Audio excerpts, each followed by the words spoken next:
Welcome to Enlightened, the enlightened journey of life. I am your host, Jen Hamilton, and it is an honor to have you here. I am a conscious life coach and women's empowerment mentor, and I activate a potent level of self and soul inquiry with my clients, which initiates deep and lasting transformation in all areas of their lives. I am here for the full human experience, authentically and audaciously sharing my magic with the world. On this podcast, we're all about mastering life on the way to enlightenment. And as we are here having a human experience, we might as well embrace it all. We play in the space of what is real and tangible, just as much as we play in the space of esoteric and metaphysical. You'll be ignited by deep conversation, whether through my own personal musings, interviews with incredible thought leaders around the world, and everyday divine humans sharing their soulful stories. Thank you for being on this journey. Let's dive in.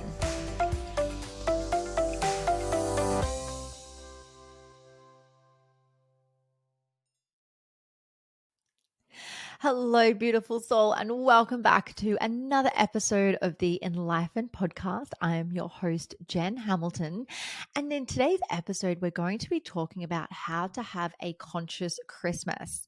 So if you're tuning into this and it's nowhere near Christmas, then pop some notes in the diary because you're going to need this for next year. So, one of the things about having a conscious Christmas is remembering that consciousness is just all about awareness. And when we invite in awareness about something, ultimately what we're doing is we're just turning the spotlight on it. We're having a look at what it actually means to us. What does it mean to other people that we're around? And what does it mean for our planet as well? So, we're going to touch on all of these things in this episode. And the first thing that I recommend is to be checking in with yourself often. So, not only on Christmas Day and not only just on Christmas Eve, but in those days and those weeks leading up to Christmas. Checking in with yourself and your nervous system about how you're feeling, because after all, the body is the best way to understand and get a response about how you're actually feeling. So, when you do check in with yourself and you notice that you're feeling a bit uncomfortable about having to go to the in laws or going to a work Christmas party or your partner's work Christmas party, just noticing what it is that you do want to do and what it is that you don't want to do, and asking yourself how you can create healthy boundaries to align with what it is that you do want. Now, healthy boundaries are so important, and not only at Christmas time, but in life in general. The biggest thing about boundaries is if you don't share what your boundaries are, then people can't respect them and honor them. So you can create the boundary, but if you don't tell anybody about it, then no one knows that that boundary actually exists. So I do really recommend get really, really comfortable with sharing what those boundaries are and remembering that if someone has a feeling because of it, or if someone has a bit of a pushback, or if someone is disappointed, that's all on them. You are responsible for how you feel. They are responsible for how they feel. And if they're having a feeling about it, about you having a boundary, well, that's on them to work through. The whole idea of having healthy boundaries is that you feel comfortable and confident enough to be able to push back and say no to the things that you don't want and say yes to the things that you do want. That also includes the places that you want to go, the people that you want to be around, and saying yes to the things that light you up and the experiences that you want to have because you know that they're the things that you enjoy doing. One of the biggest things we look at around Christmas time is how much it is going to cost us. And as we always say, spend within your means. Don't rack up credit just because of Christmas, all of these things. And it's so important because there's actually so many beautiful gifts out there that are available to us that you can be supporting small business, that you can be supporting the planet. And it's actually a gift that the receiver is going to enjoy. So, just thinking about all of the usual crap as well that ends up on the dining table on Christmas Day. It's all like, oh, yeah, that's nice, but it's not really thoughtful and doesn't really come with intention. So, all the stuff on the Christmas table might be, the bonbons with all the plasticky stuff and all the novelty stuff and all of the stuff that just ends up in the bin at the end of the day. So asking yourself, is it really worth just having out for a couple of hours? Or is there something, from nature that you can bring inside? Can you bring in some greenery, some leaves, a branch, or some flowers that would look really, really beautiful on the table? When it comes to gifts, just noticing whether you are exchanging gifts purely just for the sake of it, or is it because you genuinely want to give a gift with intention? I like to think outside the box when it comes to gifts, and especially this year that I've really started to cultivate what my version of a conscious Christmas is going to look like. So I've come up with a few ideas that are a little bit outside of the box as far as gifts this year. And things like experiences. So there was a time where my brother and his wife gifted my mom and I a um, pottery class lesson. And unfortunately, when we were booked in to go, my mum actually had an accident and broke her wrist. So she wasn't able to come along. And my partner Dave came with me. And honestly, we had the best time. It's actually really, really hard to make a piece of pottery. I have a lot of respect for all of the potters out there that spend their days creating these beautiful pieces. And I have a bit of an obsession with pottery mugs. I love to have my ceremonial cacao in a pottery mug. And I really, really enjoyed doing the class. And so thinking about if there is, a gift that you can give to someone that includes an experience that's a little bit outside of the box that they might not have even thought about or would have, purchased themselves, but you know that they're going to have some fun with it. I walked past a sign at Westfield the other day, and it was a class to make a mosaic lamp. You know, those Turkish lamps, they are just so beautiful and full of color. And I thought, oh my gosh, that is such a great idea. I would never generally just go and do a class, for the sake of it. But if it was, given as a gift, then I would probably jump all over it. It's definitely not something, that I would purchase for myself. But they had these gift vouchers there. I thought, my gosh, that's a great idea. Also, and not just because I'm a mum that I'm saying this, but if there is someone in your life that just needs a massage, get them the massage voucher, get them the day spa voucher. Just let them know that you appreciate them by shouting them to the most beautiful day that they can have, where they just get to switch off and relax. Hint, hint to all the fellas out there. There's also those really cool classes that you can do, those paint and sip classes. So you go along and you have some snacks with your girlfriends or your mom or your sister-in-law, and you have a few drinks and you learn how to paint something that an artist is showing you the technique on how to paint. I've done this a couple of times and it is so much fun. It is such a great gift idea to gift, maybe a few people in the family to go and experience together. And especially for those that just are so hard to buy for, an experience I find is always the best way to go. As for the guys, it might end up being an experience like driving a V8 supercar or a rally car. Those ones that you can go traveling around the hinterland in. Perhaps it's, if you want to spend a bit more money, like a helicopter flight over the city. It could also be even a cooking class or a holiday voucher.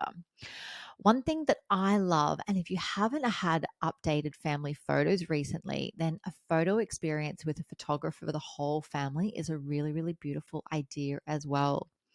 So when you're giving gifts and you're getting ready to purchase the gift, think about the things that are nourishing not only for the person that's going to be receiving it, but for the planet as well. So, just keeping in mind what is going to end up in landfill, including the packaging of the stuff. And if you're like me and you've got kids and they've got their little wish list that they go through, and on that wish list is just all the bits and pieces that they can't wait to tell Santa about, just keeping in mind of all the packaging that comes with the stuff and the things, and just noting as well, is it something that they put on their wish list just for the sake of it or because their friends have it? Is it something that they've seen on TV and thought, oh, I really want to have that in this moment? Or is it something that is going to last them and is going to, support their development or their education? Is it something that they can use often? Last year, Santa bought my kids new school bags, but they were really cool school bags. They had, I think one was Frozen and one was Batman, and they were on like roller wheels. So they didn't have to carry their backpack. They could just roll it everywhere like a suitcase. And it's lasted them all year. And it was such a great idea. Thank you, Santa. Because it's something that, it just didn't, it wasn't wasted. It wasn't thrown out. And, Santa is always very kind and brings them clothes and bits and pieces they can use in their house. Sometimes it's a new doona cover, sometimes it's new pajamas. And, my kids are 8 and 6, so they get very excited for really anything that's wrapped up. I could probably wrap up a potato and they'd be excited to unwrap it. So just remembering as well, if you're, buying a gift for other family members, asking yourself, is this coming from a place of love? Is this something that you're buying just for the sake of it? Or are you really putting intention into it?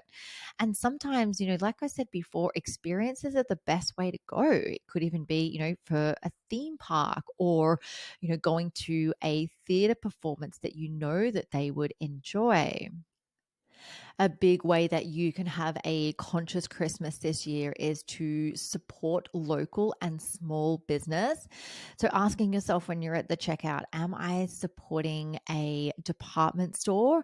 And is it the difference between a CEO department just getting their annual bonus or getting the numbers on the board that they need to? Or if you're supporting small business, it's generally the difference that, a mum is able to pay for the school fees for the following year for uniforms, and perhaps it goes towards sports lessons, or the children have the opportunity to go away on holidays.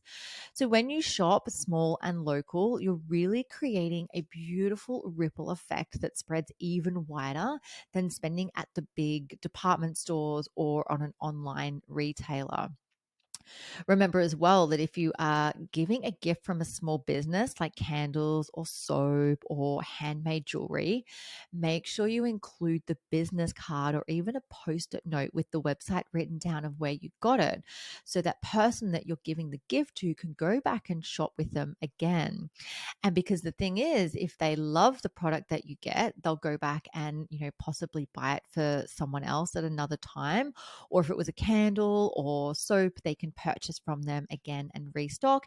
And then you're continuing that cycle of supporting small and sustainable business. When it comes to gift wrapping, do you really have to use all that gift wrapping paper, or can you use something like a scarf or a tea towel that can be used again in the future? Or if you're like me and you have a whole lot of gift bags in a cupboard that sit there all year from previous years that you can reuse. And I don't know about you, but when I was a lot younger, my parents used to save all of the wrapping, and we're like, oh, mom, that's so weird. But I kind of get it now. And look, in saying that, my theory is, especially at Christmas time, is that, the gift is there to be ripped right open. But if you're the type of person that saves gift wrap throughout the year, don't forget to reuse it again at Christmas time. Keeping in mind as well that even the sticky tape that you use is plastic, and all of this stuff ends up in landfill. So if you can use some sort of material that can be reused, then maybe that's an option that you'd want to go with. So, bringing that conscious awareness to what it is that we're purchasing and what it is that we're giving. When it comes to kids experiencing Christmas, perhaps it's all about just making something, and kids love making stuff. I absolutely adore the things that my kids hand make, and they're constantly making me things and giving me gifts, and it just feels so much more thoughtful than a bought gift.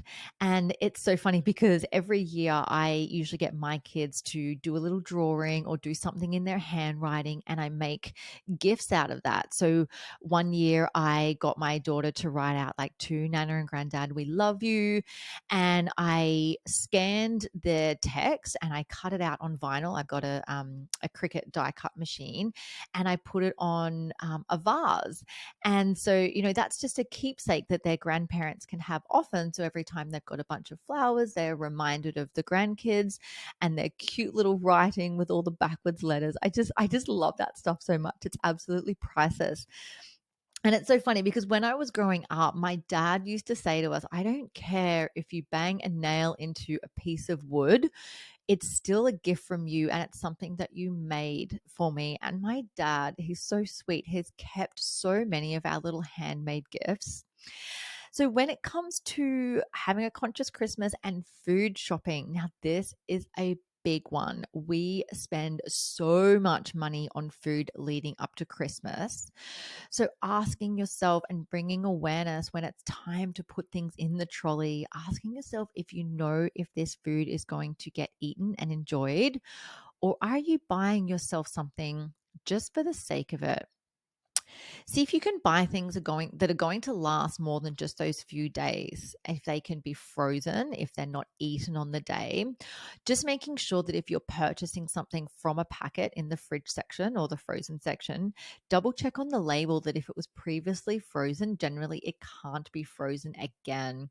So just making sure that you're checking, the boxes and bits and pieces just to make sure that you're preparing it in a way that is going to be healthy for you. Asking yourself whether you can support a local grocer or fruit and veggies instead of the big supermarkets. Because again, this has the ripple effect for small business owners as opposed to the big department stores. So my mum is Italian, and so growing up, we used to every Christmas we'd have a panettone, and it's kind of like this weird sweet cake in a weird looking shape, and it's got like sultanas in it. And gosh, I haven't had one in over a decade, so I can't even remember what's in it. I do remember the taste of them, funnily enough. I can recall the taste.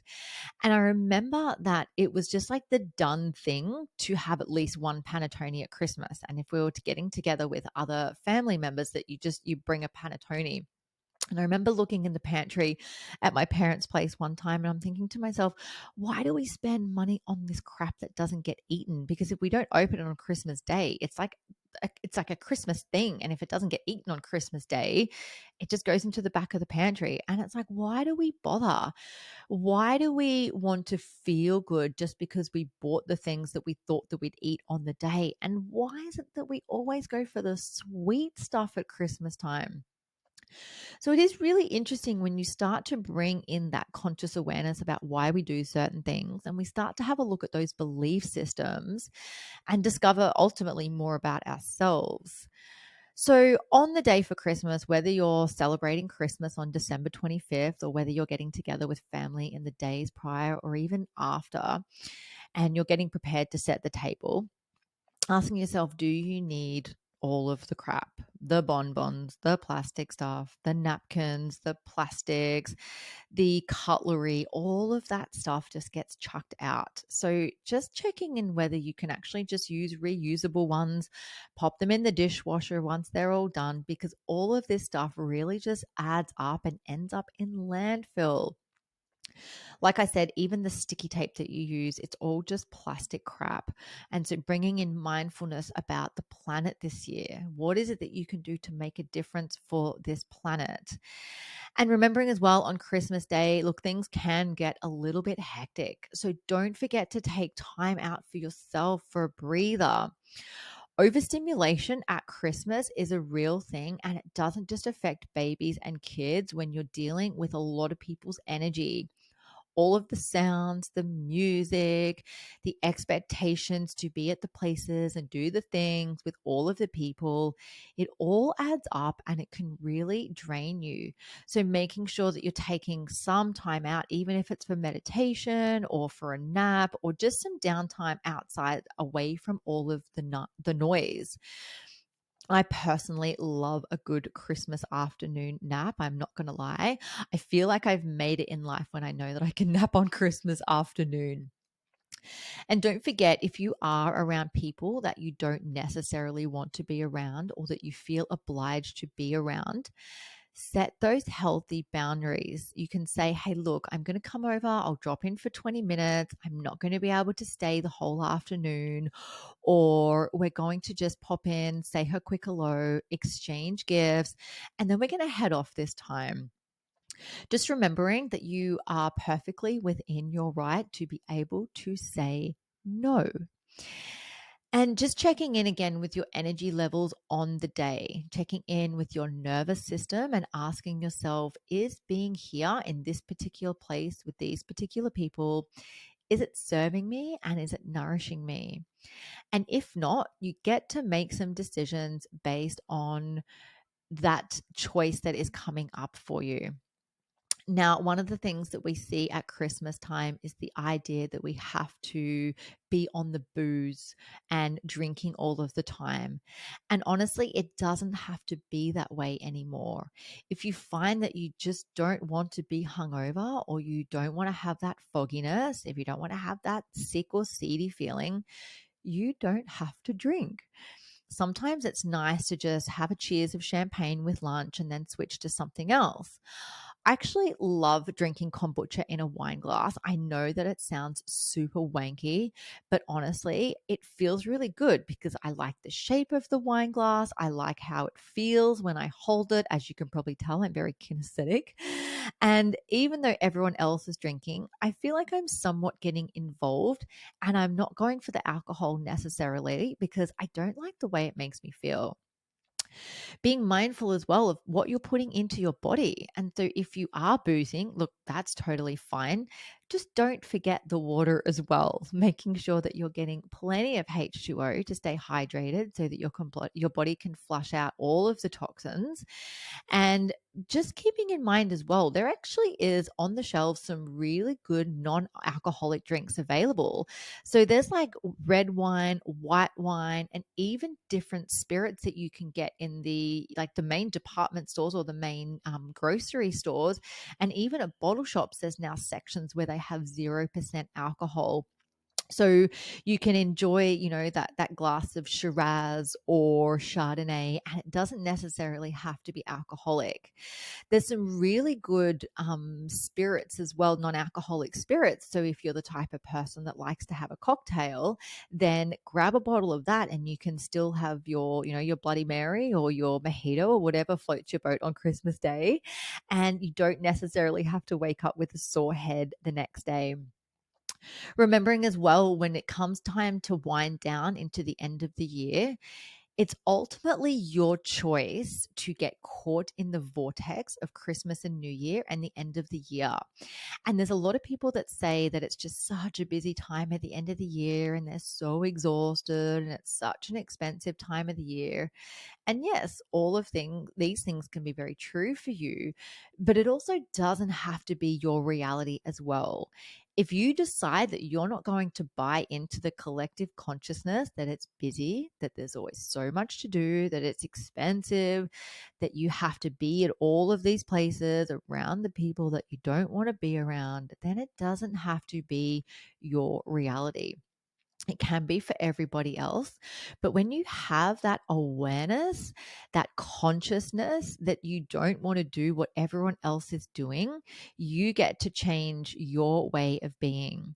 So just being really mindful of the thought processes that you're having and that you're thinking, and just noticing whether it's serving you and nourishing you, or if it's putting you into a perpetual cycle of stress. And no doubt that when people start to wind down towards the end of the year, they also feel really burnt out. And this is generally because they haven't nourished themselves throughout the year. They haven't created downtimes or haven't taken a break. And their body just goes in this state of like, oh, look at that holiday time. I'm just going to let everything bubble to the surface now. And generally that's when people start to feel unwell, is when they rest and they haven't rested for so long. So just checking in with yourself now and asking yourself the question, how can I have a more conscious Christmas? What would it look like if things were different from every other year? Can I spend less money and still have an incredible time? Can I eat less or drink less than I usually would at this time of the year? And can I nourish my body instead? Can I give gifts with intention instead of just for the sake of it?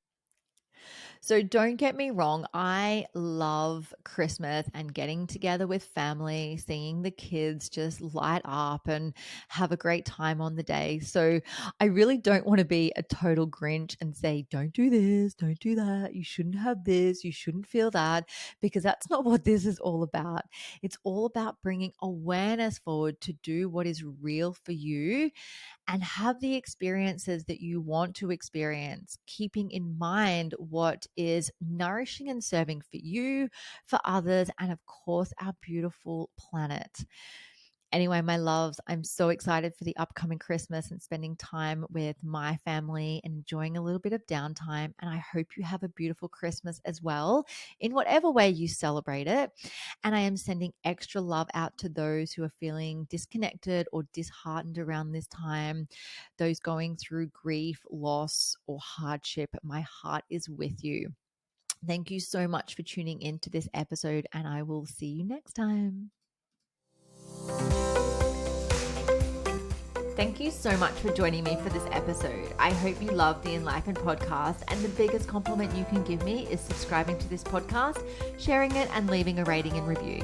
Feel free to follow me on Instagram. My handle is @JenHamiltonOfficial, and the podcast handle is Enlightened_podcast. You can also find the video version on YouTube on my channel. Just search Enlightened and don't forget to hit subscribe. Have a beautiful day and enjoy living the enlightened journey of life.